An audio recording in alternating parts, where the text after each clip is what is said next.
Assalamualaikum warahmatullahi wabarakatuh. Alhamdulillahirabbil alamin wassalatu wassalamu ala sayyidina Muhammadin wa ala alihi wa sahbihi ajma'in. Amma ba'd. Insyaallah kita lanjutkan pembahasan kitab Syarah Manhajis Salikin karya Syekh Al-Qusayyir hafizahullah taala, di mana kita sampai pada bab salati ahli al-a'dzar. Bab salatnya orang-orang yang memiliki uzur. Ahlul a'dzar humul maridu wal musafir wal khaif. Orang yang memiliki uzur ini ada 3 kategori. Yang pertama adalah orang sakit, yang kedua musafir, yang ketiga orang yang dalam kondisi takut, yakni dalam kondisi peperangan. Maka ini adalah 3 kategori ahlul a'dzar, orang yang memiliki uzur sehingga tata cara salatnya bisa berbeda. Waqad khaffafallahu ta'ala anhum fa asqata anhum ba'dal ahkam. Allah Subhanahu wa taala telah meringankan, telah memberikan rukhsah kepada mereka dan menggugurkan sebagian hukum. Qala ta'ala la tukallafu nafsun illa wus'aha. Tidaklah seseorang itu dibebani kecuali sesuai dengan kemampuannya. Wa qala wa ma ja'ala 'alaikum fid din min haraj. Tidaklah Allah Subhanahu wa taala menjadikan untuk kalian dalam agama ini kesulitan atau kesusahan, haraj. Maka ini adalah yakni sebuah rukhsah yang Allah berikan kepada orang-orang yang memiliki uzur. Sebagian hukumnya digugurkan dalam rangka supaya memberikan keringanan kepada mereka. Wal maridu yu'fa anhu hudurul jamaah. Sekarang penulis matan ini yaitu Syekh Sa'di rahimahullah taala atau Syekh Sa'di, beliau menyebutkan kategori yang pertama orang yang memiliki uzur, yaitu orang sakit.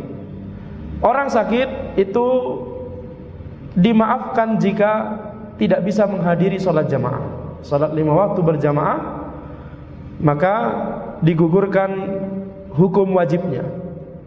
Karena penulis sebagaimana telah kita bahas sebelumnya itu membahas bahwa hukum sholat fardu, sholat 5 waktu secara berjamaah di masjid itu wajib bagi laki-laki yang mampu. Nah, salah satu uzur, ini salah satu ketidakmampuan yang membolehkan seseorang untuk tidak pergi berjamaah ke masjid adalah sakit. Al-maradu uzrun muskitun liwujubi huduril jamaah. Sakit itu adalah uzur yang menggugurkan wajibnya hadirnya salat berjamaah. Dalla ala dzalika haditsu Aisyah radhiyallahu anha, yang menunjukkan pada hal ini adalah sebuah hadis yang diriwayatkan oleh Aisyah radhiyallahu anha. Beliau berkata, anna Nabiy sallallahu alaihi wasallam lamma maradahu alladhi mata fihi fahadaratis salatu fa udzina faqala muru Abu Bakrin falyusalli bin nas. Akhrajahul Bukhari wa Muslim. Bahwa Nabi Muhammad sallallahu alaihi wasallam ketika beliau sakit, di mana pada sakit beliau tersebut beliau wafat, ya. Kemudian waktu salat datang, kemudian orang mengumandangkan azan, ada sahabat yang mengumandangkan azan. Kemudian Nabi Muhammad SAW bersabda, muru Abu Bakrin falyusalli bin nas. Perintahkanlah Abu Bakar untuk salat bersama orang-orang, yakni yang mengimami adalah Abu Bakar radhiyallahu anhu. Diriwayatkan oleh Bukhari dan Muslim. Maka dari hadis ini kita mempelajari bahwa Nabi Muhammad SAW tidak ikut berjamaah bersama orang-orang. Beliau tetap di rumah karena beliau sedang sakit. Bahkan ini sakit di mana Nabi Muhammad SAW wafat, ya, pada saat sakit tersebut. Wa an Anas radhiyallahu anhu qala saqata an-nabiy sallallahu alaihi wasallam an farasin. Nabi Muhammad sallallahu alaihi wasallam jatuh dari kuda beliau pada suatu hari. Fajuhisha shiqhul aiman. Kemudian tergoreslah sisi sebelah kanan dari tubuh beliau. Fadakhalna alaihi na'uduhu. Kemudian kami berkunjung ke rumah beliau dan menjenguk beliau, atau berkunjung ke tempat beliau dan menjenguk beliau. Fahadaratis salatu fa shalla bina qa'idan. Kemudian waktu sholat datang dan akhirnya beliau sholat sambil duduk. Akhrajahul Bukhari wa Muslim. Nah, ini uzur sakit ya membolehkan seseorang untuk tidak sholat sambil berdiri. Tapi Nabi Muhammad SAW tetap menghadiri sholat jamaah, bahkan mengimami sholat jamaah tersebut. Ya, jadi mungkin riwayat ini kurang tepat kalau disebutkan dalam konteks sedang berdalil untuk uzur tidak menghadiri sholat jamaah bagi yang sakit. Ya, ini harusnya di poin lain, yaitu bahwa boleh untuk sholat sambil duduk ketika sakit.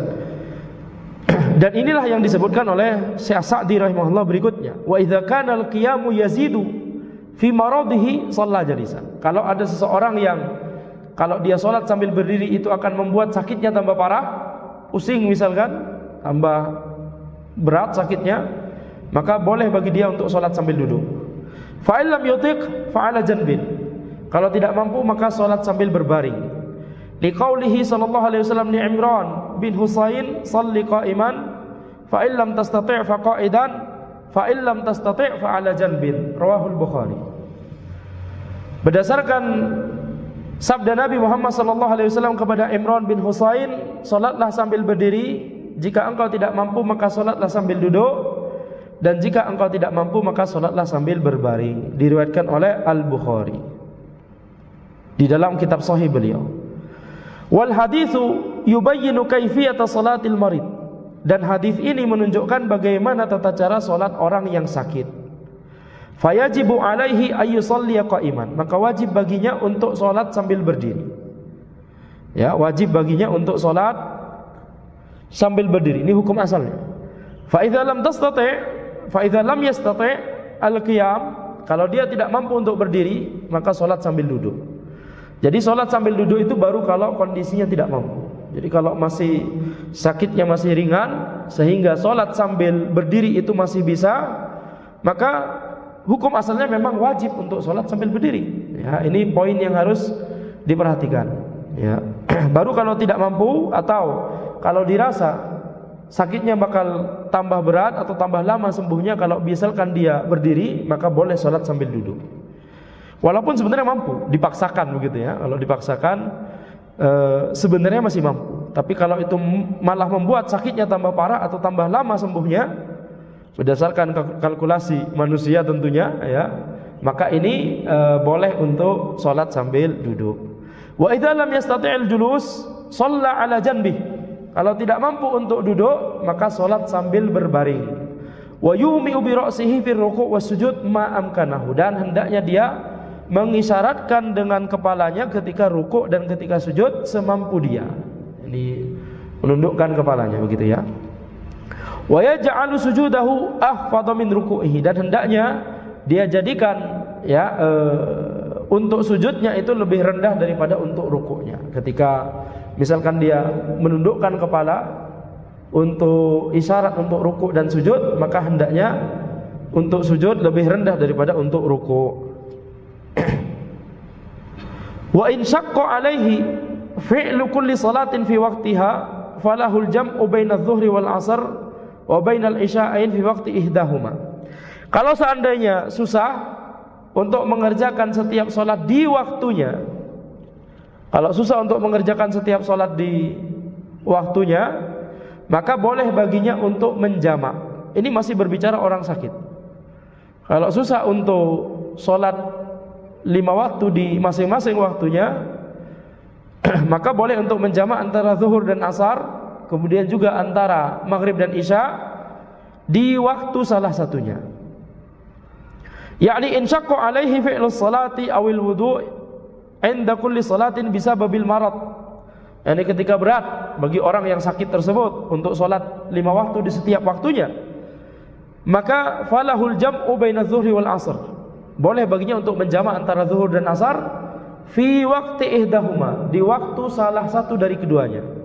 Kalau menjamak zuhur dan asar di waktu zuhur, ini jamak takdim.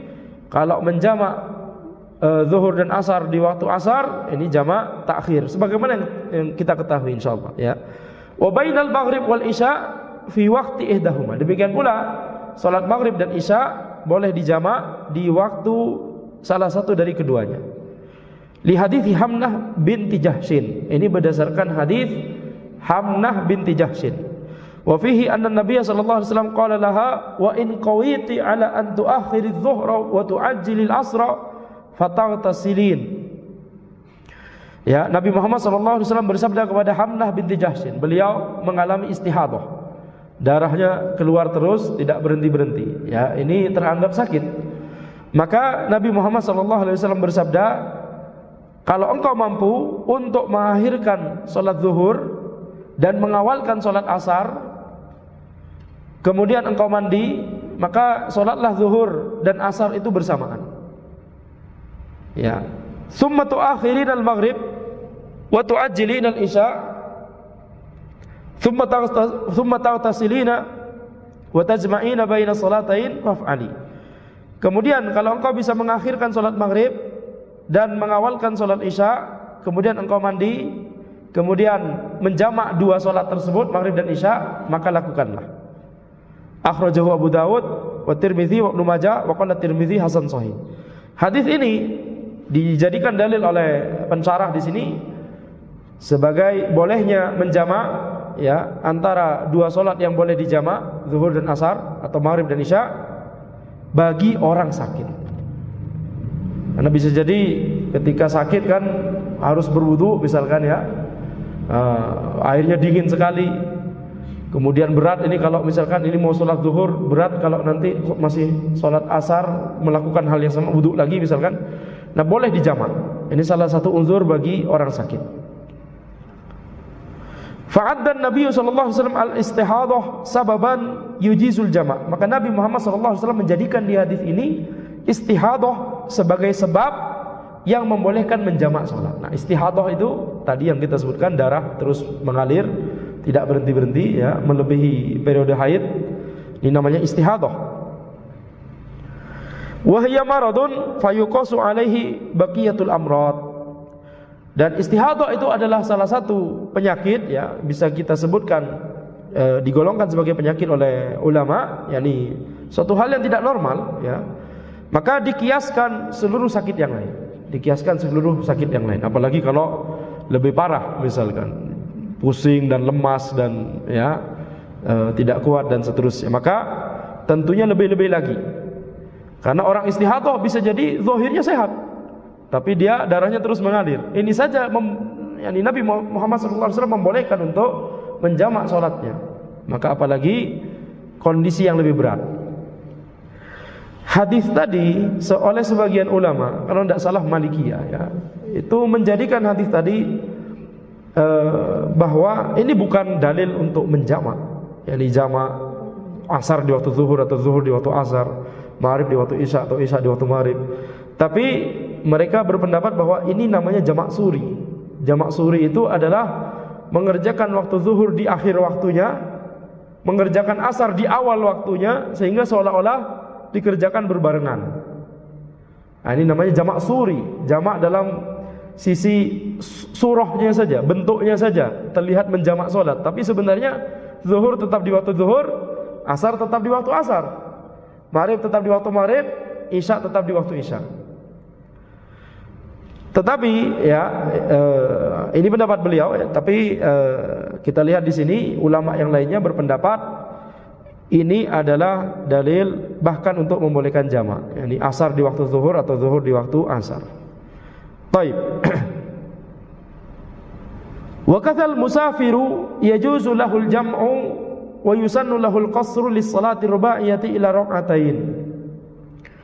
Demikian pula musafir. Nah, sekarang masuk pada kategori kedua, ya. Kategori kedua dari orang yang memiliki uzur setelah membicarakan orang sakit, kemudian membicarakan musafir.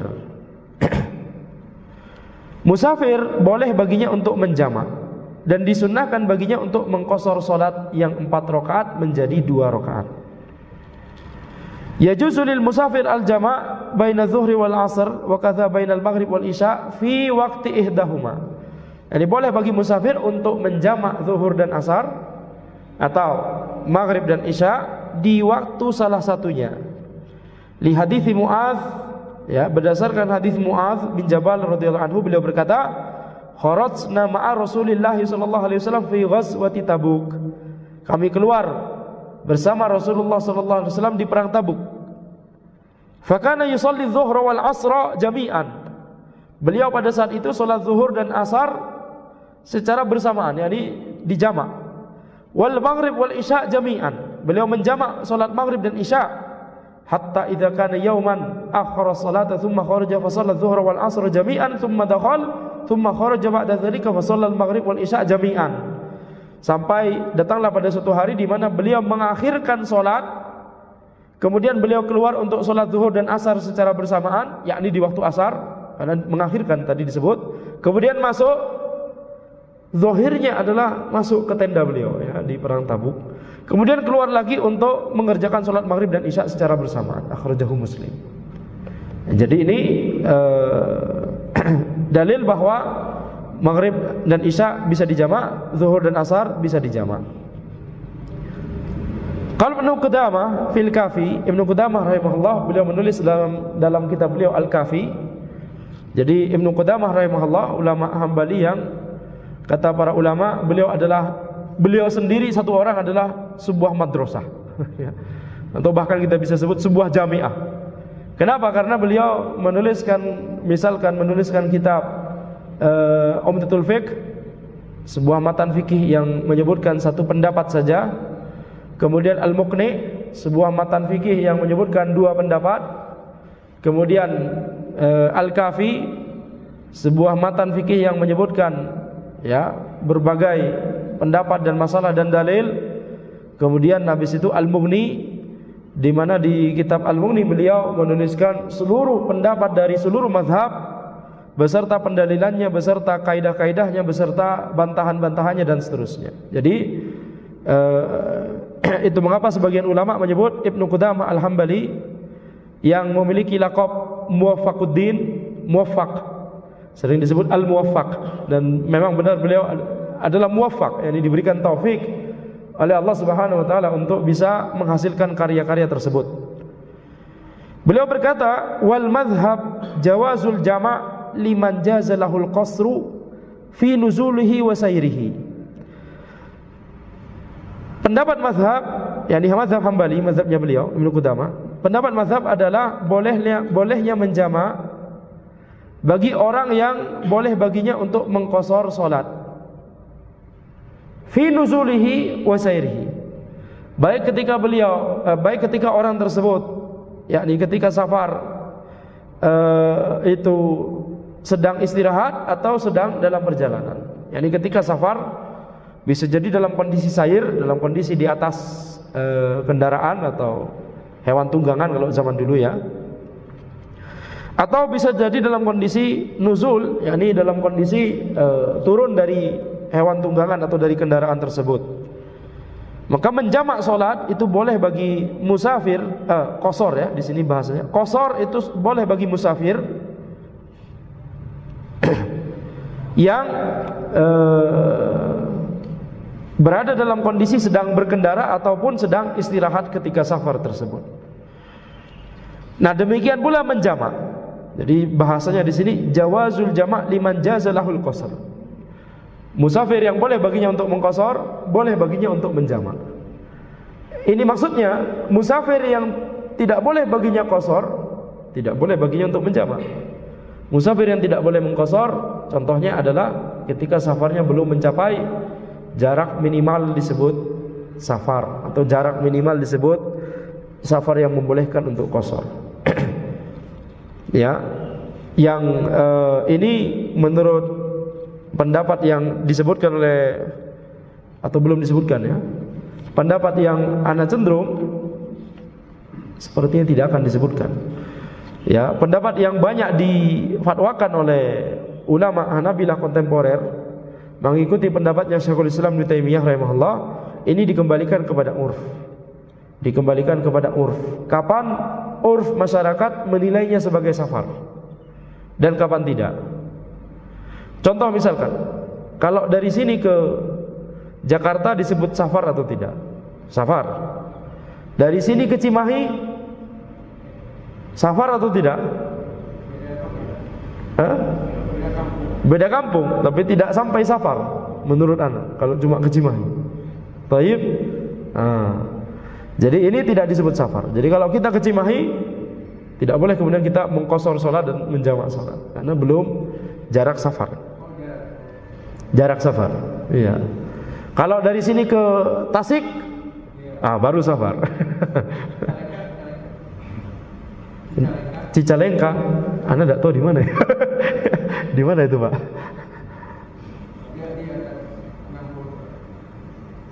Iya. 60 km. Disebut safar atau tidak berdasarkan urf?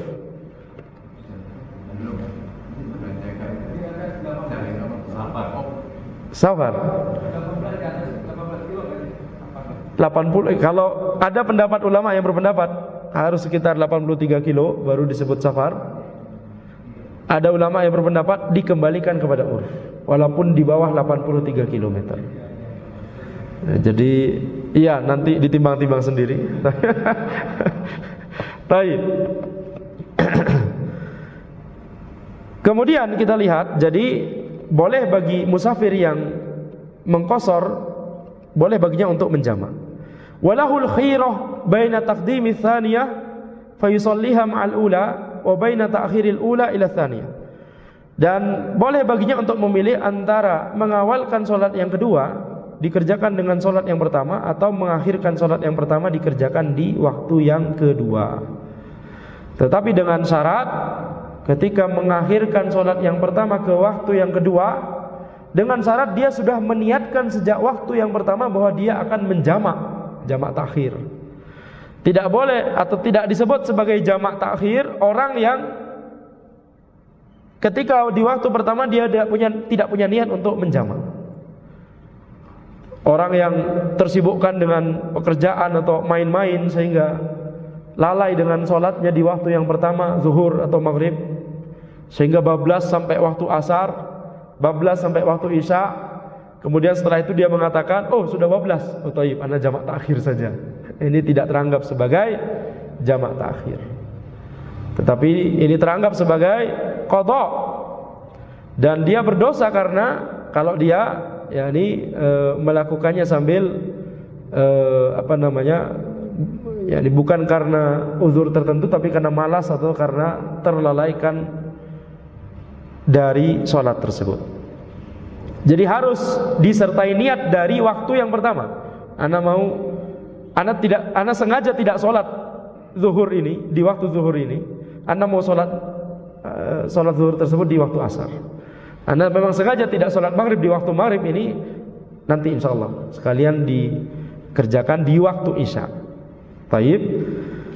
Wa amal qasru fayusannu lil musafir. Adapun sholat qasar sholat, maka boleh bahkan disunnahkan bagi musafir. Liqaulihi ta'ala, wa idza darabatum fil ardi falaysa 'alaikum junahun an taqsuru minas shalah. Kalau engkau melakukan perjalanan di muka bumi, maka tidak ada dosa bagimu untuk mengqashar salat. Wali hadithi Anas radhiyallahu anhu qala kharajna ma'an Nabi sallallahu alaihi wasallam minal Madinah ila Makkah.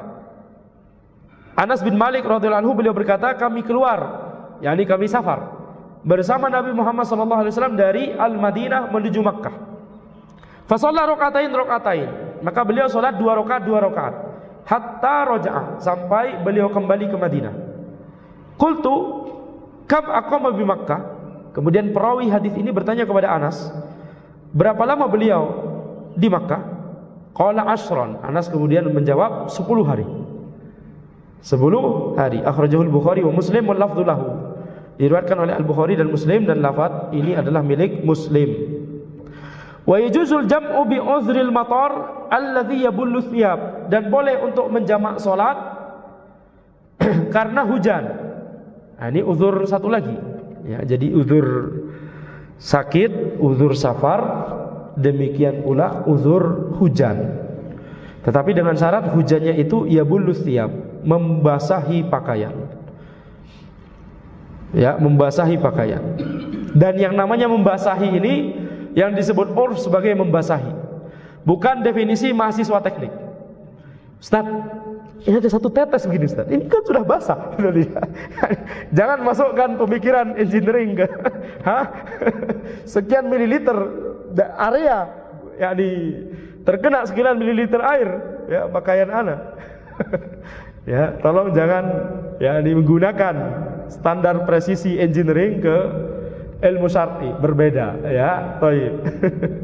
Sebagaimana yang sering Anda katakan ya, waktu kita bicara air 2 kunlah atau lebih, waktu itu ada masjid ya, waktu kajian Umdatus Salik zaman dulu sebelum pandemi ya, ada mahasiswa yang bertanya, Ustaz gimana kalau 2,00001 kunlah? Anda tidak mau jawab pertanyaan ini. Ini pertanyaan ala mahasiswa teknik.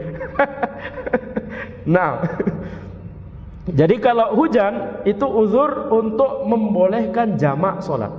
Wal masyhur fil mazhab annal jamak lil matar yahtassu bil isya'ain. Pendapat yang masyhur dari mazhab Hambali, uzur karena hujan itu khusus hanya untuk isya'ain, 2 isya. Maksud 2 isya adalah maghrib dan isya. Karena salat maghrib terkadang disebut isya. Jadi isya'ain atau isya'an gitu ya, 2 isya. Mengapa di mazhab Hambali berpendapat bahwa ini salah satu pendapat yang ada di mazhab Hambali. Mengapa disebutkan bahwa ini cuma berlaku untuk solat maghrib dan isya? Bolehnya menjamak solat maghrib dan isya ketika hujan. Adapun kalau hujan di waktu siang, tidak boleh menjamak zuhur dan asar. Ini pendapat di mazhab Hambali.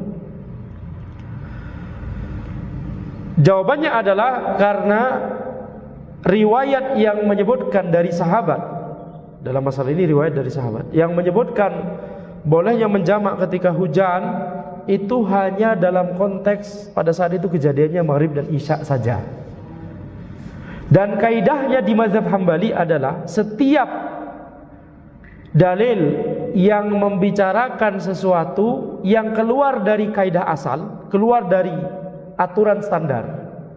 Kaidah asalnya, aturan standarnya salat di waktu masing-masing, betul tidak? Ketika ada dalil yang menyebutkan sesuatu yang keluar dari kaidah asal, maka mazhab Hambali akan berusaha untuk menyempitkan kondisi keringanan tersebut atau kondisi yang keluar dari kaidah asal tersebut hanya dalam konteks yang disebutkan di dalil. Benar-benar disempitkan, tidak mau dilebarkan ke kasus lain.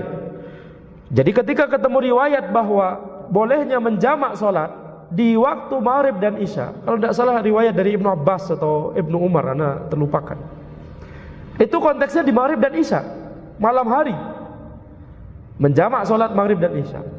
Maka mazhab Hambali, pendapat yang masyhur dan muktamad, pendapat ofisial dalam tanda kutip di mazhab Hambali, karena mazhab Hambali, takwalah kalian kepada Allah semampu kalian. Kata semampu kalian, ya ini bukan berarti kemudian kita mengentengkan, meremehkan atau tidak berusaha berbuat maksimal. Semampu kalian juga bermakna semaksimal kemampuan kalian. Tapi kalau memang sudah tidak bisa, dan ini salah satu kondisi yang membolehkan, yakni dalam kondisi khauf, berkecamuk sekali perangnya, kita harus kabur, boleh untuk sholat sambil kabur tersebut. Walil hadis allazi dzakarahu al-muallif, berdasarkan hadis yang disebutkan oleh muallif, oleh penulis, yaitu Nabi Muhammad sallallahu alaihi wasallam bersabda, "Idza amartukum bi amrin fa'tu minhu mastata'tum", muttafaqun alaih. Jika aku memerintahkan kalian kepada suatu perkara, maka lakukanlah perkara tersebut semampu kalian, yakni semaksimal kemampuan kalian. Muttafaqun alaih, dikeluarkan oleh Al-Bukhari dan Muslim dari hadis Abu Hurairah. Demikian pula hadis yang lain adalah wali hadis Abdullah bin Unais. Abdullah bin Unais radhiyallahu anhu, beliau berkata, ba'athani Rasulullah sallallahu alaihi wasallam ila Khalid bin Sufyan al-Hudhali. Rasulullah sallallahu alaihi wasallam mengutusku untuk membunuh Khalid bin Sufyan al-Hudhali, yakni orang kafir yang mau memerangi Nabi Muhammad sallallahu alaihi wasallam. Wa kana nahwa Uranah wa Arafat. Posisinya di antara daerah Uranah dan Arafat. Faqala idhhab faqtulhu. Nabi Muhammad SAW bersabda kepada Abdullah bin Unais, pergilah engkau, bunuhlah dia. Qala fara'aituhu wa hadarat salatul asr. Maka aku melihat orang ini, kata Abdullah bin Unais radhiyallahu anhu, aku melihat Khalid bin Sufyan al-Hudhali ini target yang diperintahkan dibunuh oleh Nabi Muhammad SAW, karena orang kafir yang memerangi Nabi Muhammad SAW. Aku sudah melihat dia, dan tiba-tiba masuk waktu salat asar. Faqultu inni akhafu ayyakuna baini wa bainahu ma in uakhirus salah. Kemudian Abdullah bin Unais radhiyallahu anhu berkata, ini kalau ana mulai perang sekarang, ini sudah melihat. Jadi ceritanya Khalid bin Sufyan al-Hudhali ini tidak tahu bahwa Abdullah bin Unais akan membunuh beliau. Tidak tahu. Tapi Abdullah bin Unais sudah melihat dari jauh. Ini kalau ana mulai peperangan sekarang, ini khawatirnya peperangannya lama sampai bablas waktu asar, masuk waktu maghrib. Akhirnya apa yang dilakukan? Fantolaktu amsi wa ana usolli umi'u ima'an nahwahu. Akhirnya aku berjalan menuju Khalid bin Sufyan al-Hudhali, berjalan, kemudian sholat sambil berjalan tersebut aku menundukkan untuk rukuk dan sujud sebagai indikasi, ya, menunduk sebagai indikasi untuk rukuk dan sujud.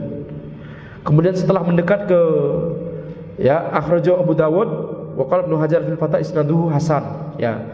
Enggak disebutkan di sini, tapi lanjutan hadisnya adalah Abdullah bin Unais tersebut mendekati Khalid bin Sufyan al-Hudhali, kemudian bertanya, apakah antum yang melakukan, mengumpulkan orang-orang untuk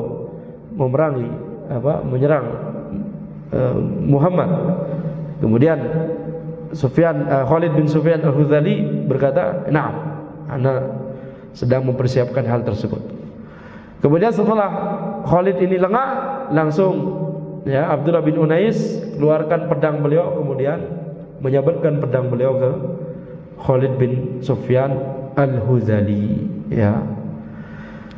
Baik, jadi intinya dari hadis ini diriwayatkan oleh Abu Dawud, sanadnya hasan menurut Ibnu Hajar al-Asqalani. Hadis ini menunjukkan bahwa dalam kondisi khauf boleh sholat sambil berjalan, seperti yang dilakukan oleh Abdullah bin Unais. Bahkan ini kondisinya bukan dalam kondisi takut. Ini Abdullah bin Unais dalam kondisi menyerang bahkan, tapi boleh sholat sambil berjalan, ya, karena pilihannya antara sekarang sholat dengan normal, tapi Khalid bin Sufyan nanti hilang, sudah kemana, sudah nggak terkejar lagi, atau mulai peperangan sekarang atau mendekat sekarang, begitu, ya, dia tidak tahu bahwa Abdullah bin Unais akan membunuhnya. Mendekat sekarang, kemudian memulai peperangan sekarang, tapi dikhawatirkan, dikhawatirkan rencana untuk tadi mendekat kemudian ngajak ngobrol dulu, khawatirnya itu nggak berhasil, gitu, ya, langsung terjadi peperangan. Khawatirnya itu akan memakan waktu sampai waktu maghrib, sehingga pilihannya adalah khalas, kita tetap mendekat sekarang sembari sholat, ya, sholat sambil berjalan berarti, atau sholat di atas tunggangan. Wallahu a'lam. Di sini fantolaktu amsi, nah, sambil berjalan, aku beranjak, aku berjalan dan aku sholat, aku menundukkan badanku untuk mengindikasikan rukuk dan sujud sembari berjalan. Baik. Dan ini zahirnya fantolaktu amsi, zahirnya adalah tidak menghadap, ya, kemungkinan menghadap kiblat atau kemungkinan tidak menghadap kiblat, tergantung arahnya Khalid bin Sufyan al-Hudhali di mana, gitu, ya. Baik. Jadi ini adalah hadis yang membolehkan bolehnya ketika kondisi berkecamuk, perang berkecamuk, bolehnya untuk sholat sambil berdiri, berjalan, atau di atas kendaraan. Tapi demikian yang bisa Anda sampaikan dalam pertemuan kita kali ini. InsyaAllah kita lanjutkan di pertemuan berikutnya. Kita akan membahas tentang sholat Jumat, InsyaAllah, ya, di pertemuan berikutnya. Baik, silakan jika ada pertanyaan. Ya. Barakallahu fiik. Terkait safar, ya, kalau kita mulai berjalan safar, nah, ke Jakarta, di jarak mana kita udah boleh sudah boleh jamak gitu atau qasar. Ketika pulang juga di jarak mana itu kita masih boleh untuk qasar atau jamak? Ya. Ketika kita mau safar, di jarak seberapa kita sudah boleh untuk jamak dan qasar. Maka para ulama menjelaskan, ketika kita sudah berniat untuk safar ke tempat yang jauh, yang itu sudah bisa disebut safar, yakni sudah bisa disebut safar sehingga boleh untuk qasar dan jamak. Boleh bagi kita untuk memulai jamak dan qasar ketika kita keluar dari batas bangunan terakhir dari kota kita. Ya, jadi batas terakhir dari kota kita mana? Nah, keluar dari itu, itulah di saat itulah boleh bagi kita untuk mulai menjamak dan qasar. Jadi tidak perlu menunggu jarak yang misalkan dari sini ke Jakarta. Nah, kalau dari Bandung ke Jakarta, kemudian itu jelas safar, sudah disebut safar. Tidak perlu menunggu dari sini sampai Purwakarta dulu misalkan, baru boleh jamak dan qasar.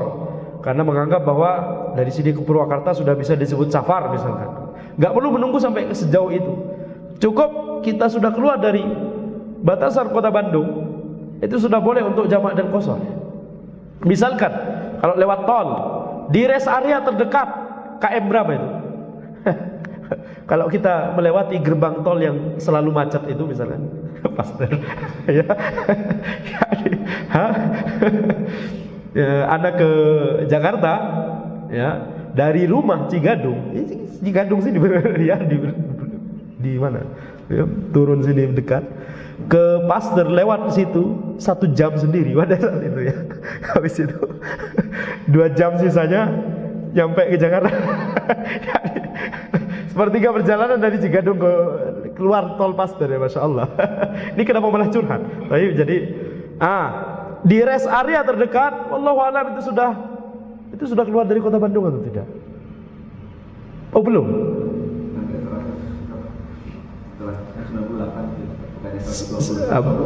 120 masih Cimahi. Berarti 98 amannya ya. Nah, boleh di situ untuk jamak dan qasar. Tapi kalau di dalam situ masih belum. Jadi kalau bepergian lewat pakai pesawat, kalau bandaranya masih bandara yang di sini, tidak boleh jamak qasar di bandara. Kalau bandara di Majalengka, ya boleh jamak qasar di bandara sebelum naik pesawat. Karena Majalengka sudah di luar. Antum bilangnya Majalengka atau Majalengka? Majalengka. Baik. Yang lebih harus ditekankan lagi, gak boleh jamak dan qasar ketika masih di rumah. Sebelum berangkat safar tidak boleh. Ya, tidak boleh. Baik. Kemudian pulangnya bagaimana? Kapan kita masih boleh jamak dan qasar ketika pulang? Sama, sebelum sampai di kota kita. Kalau sudah masuk di kota kita, walaupun belum sampai rumah kita, sudah tidak boleh jamak dan qasar. Makanya para ulama menyebutkan contoh di mana seseorang dia mengqasar sholat karena masih di luar kota. Kemudian ketika di tengah sholat yang dia niat qasar dari awal, dia sudah masuk kota. Misalkan dia pakai sholatnya di atas perahu untuk kapal. Ketika masih di luar kota tersebut, dia mulai qasar sholat. Tapi antara kapalnya cepat atau sholatnya lama, sehingga di tengah-tengah sholat kapalnya merapat ke pelabuhan di kotanya. Begitu ya. Apa yang harus dilakukan oleh orang ini? Tetap sesuai dengan qasar sholatnya atau harus melengkapi sholat gak boleh qasar? Nah, itu dibahas oleh para ulama. Ya, intinya ada khilaf di situ. Intinya, yakni tidak boleh bagi kita untuk menjamak dan mengqasar sholat ketika kita sudah masuk di dalam area kota kita. Nah, jazakallah khairan. Satu lagi, ya. Ya. Untuk waktu tinggal kita di tempat yang kita tuju, itu apakah ada batasan waktunya untuk kita masih bisa menjamak atau qasar? Di mana? Misalnya kita mau safar ke Jakarta, Ya. Satu minggu di sana, Ya. apakah ada batasan waktunya? Kita masih bisa qasar dan Taib. Para ulama banyak membahas masalah itu. Ana lebih cenderung pada pendapat yang menyebutkan selama kita masih safar, teranggap masih safar, belum teranggap mukim, maka boleh bagi kita untuk jamak dan qasar. Ya, tapi di sini tentunya kalau misalkan lama sekali 1 bulan, lebih amannya kita jangan jamak dan qasar. Tapi kalau misalkan 1 minggu, tadi disebutkan Nabi Muhammad SAW 10 hari di Makkah, beliau tetap jamak dan qasar. Nah, selama masih safar itu tidak masalah. Tapi kalau sudah terlalu lama, lebih dari yang disebutkan di dalil, misalkan lebih dari 10 hari, lebih amannya tidak lagi menjamak dan qasar. Lebih amannya. Tapi ya. Ya. Itu rakaatnya tetap biasa. Tidak ada perubahan karena yang riwayat yang itu kan kalau nggak salah di baca di Ramzatul Iqo. Nah. Itu kan sholat subuh ya. Jadi itu mempengaruhi rakaat atau termasuk juga yang sholat subuh lari atau karena situasi darurat gempa bumi, nah itu mempengaruhi jumlah rakaat. Ya, apakah ketika sholat khauf boleh mengqasar sholat, begitu kan ya Pak ya? Dalam kondisi khauf boleh, insya Allah. Boleh juga. Jadi sholat zuhur ketika kondisi khauf boleh dilaksanakan 2 rakaat. Taib. Alasannya adalah karena ini kondisi khauf. Fattaqullaha mastata'tum. Dalam kondisi safar yang aman, kita boleh untuk mengqasar sholat, apalagi dalam kondisi khauf yang berkecamuk, yang musuh sedang menyerang kita atau kita sedang berjaga-jaga, maka boleh untuk qasar. Selain karena biasanya sholat khauf itu dilaksanakan, yang di peperangan biasanya dilaksanakan di luar tempat kita tinggal. Ya bisa juga dalam kondisi bertahan, tapi dalam kondisi itu pun para ulama menjelaskan boleh untuk mengqasar karena kondisi berkecamuk seperti itu. Taib. Banyak hukum yang diringankan oleh syariat. Hadap kiblat, kemudian sholat sambil jalan, berlari bahkan sehingga nggak bisa rukuk dan sujud. Nah, ini banyak diringankan oleh syariat dalam kondisi khauf, termasuk jumlah bilangan rakaat. Nah, taib. Jazakallahu khairan. Demikian yang bisa Anda sampaikan dalam pertemuan kita kali ini. Hadza wallahu alam. Subhanakallahumma wa bihamdika asyhadu an la ilaha illa anta astaghfiruka wa atubu ilaik.